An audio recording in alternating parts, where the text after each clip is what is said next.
سلام دوستان، خیلی خوش اومدید به یک ویدیو دیگه از کانال ماینکرافت جوادکرافت. توی این ویدیو اومدیم که ببینیم 6 تا از قلدرای مدرسه پسرونه قوی ترن یا مدیر مدرسه پسرونه.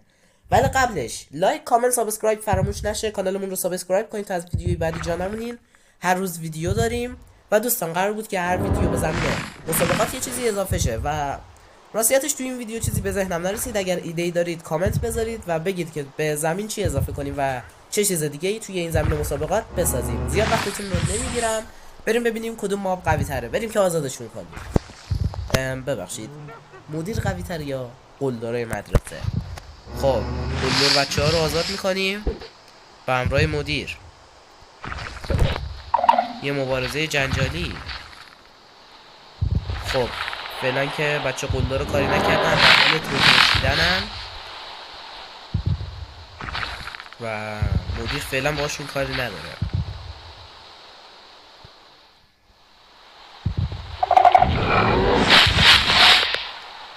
اوکی، یه دقیقه وایسی.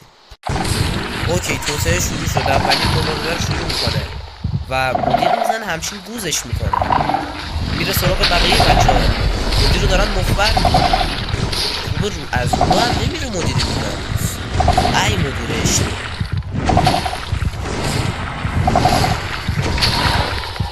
معلومه دیشب زنش بهش خدماتی نداده. آقا توته شکست خورد در رین به نظر من.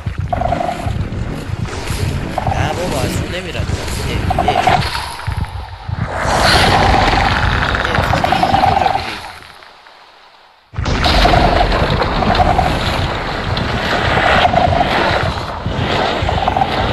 این قلب سردسته.